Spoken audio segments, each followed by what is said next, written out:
Shalom Aleichem and welcome to Online Smicha. It is well known what's brought from Rav Shlomo Mikarlin about the Medrash that speaks about the mitzvah of bris milah.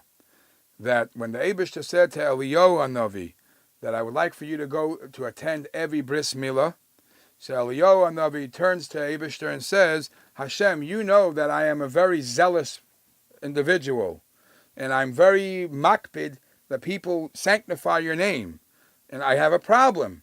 If you ask me to attend every bris, you know that there's going to be brisin that I'm going to attend based on your shlichus, that not everybody there, not the moyel necessarily, or not the father, the son of the baby, or somebody in the crowd might not be frum. It might not be religious and fulfilling Torah mitzvahs. And that I can't handle. So I'm going to have to... I'm a very zealous fighter on your behalf. How do I deal with this? So the Eibishter said, don't worry. Eliyahu, you go to every bris. And any bris that you attend, if there's anybody there that doesn't keep Torah mitzvahs, I will forgive them. There will be a kapara for the sin just by coming to a bris. And some say, and it's brought in the Igra de Pirka, that he says perhaps this is what the pasuk says in Parashas Pinchas. Tachas asher kinei le'elikav. That because Pinchas Eliyahu, was very zealous and fought on behalf of the Kedusha of the Kedusha Shem Shemayim, therefore the pasuk continues, Vayechaper al b'nei Yisrael. It causes a kapara for the Yidden. The fact that he's zealous makes Hashem forgive the people in attendance, so Eliyahu should be able to attend the bris milah. Now, this is one of the things that you find that Eliyahu, the extra bonus of Eliyahu being there, anybody in attendance gets a kapara. But about the actual bris milah, we also find a beautiful lesson. The pasuk says, "Al pi shnayim edim, oy shloisha edim yakum davar." That a point. An event gets established either by having two edis or more than two edis.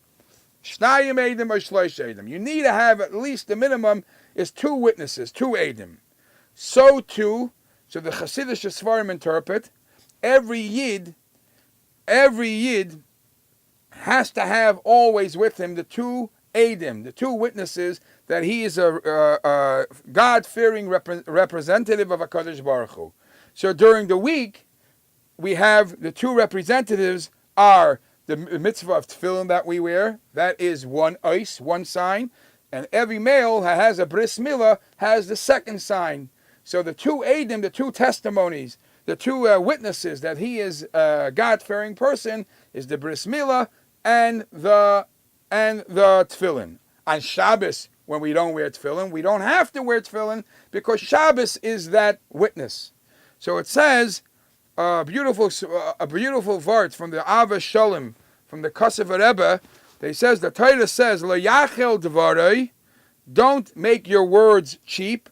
Kechol hayotze mipiv yasa. Whatever you say you're going to do, that's a simple in translation. Whatever you promise to do, make sure to do. Don't break any commitments. Don't break any promises.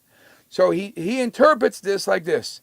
He says, we know that if somebody would like for his words to have an effect, that kol hayotzei mipiv yaseh, that whatever he says should get done.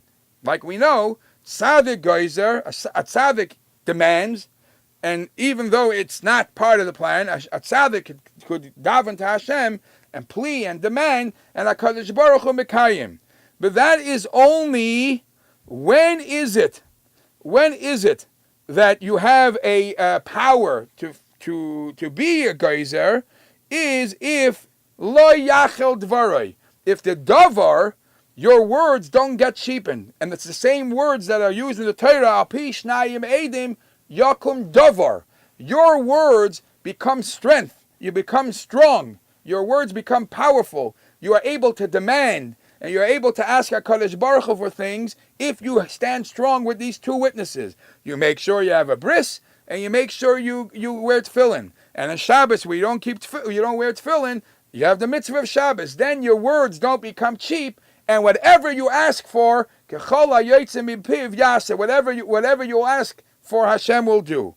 We also find an interesting thing that's brought in Sefer Derech Pikidacha, that Al Pi Shnayim Eidim Yakum Davar. It's interesting that based on the things that we just explained, that the Bris Milah is one of the witnesses, and Shabbos is one of the witnesses or testimonies. So therefore, it's very interesting that when you go count the minyan mitzvahs of the mitzvahs asay in the Chumash, you find that the mitzvah of Shabbos is mitzvah pei hey, 85. What's the significance of mitzvah pei hey? Pei hey is the same numerical value as milah. Just like the milah is a sign, a witness, mitzvah Shabbos does the same. Last but not least, the Torah tells Avraham Avinu, Hishalech lefonai ve'ayei tamim, I want you to walk before me and be a complete person, and that's when he gave him the mitzvah of milah. And only when you have the mitzvah of milah, you become complete. Because the mitzvah of milah takes a yid out and above all the mazolas, and we are completely connected to Hashem. As the Chazal tell us, Mi yala lonu hashamayma, who will go up to Shamayim? So Chazal, the famous teaching is, Mi yala lonu hashamayma, the four first letters is Milah. Milah reaches Hashamayma. The end, the last four letters of Mi yala lonu hashamayma is Hashem's name, Yud Kei Vav Kei. Specifically, when you fulfill the mitzvah of milah, you're able to reach tremendous heights. It's also very interesting that it's brought in Svarim that just like you have a chiyuv to give meiser, a tithe from your financial matters, the fact that we do milah on a physical body is because the bris milah is a meiser from the guf.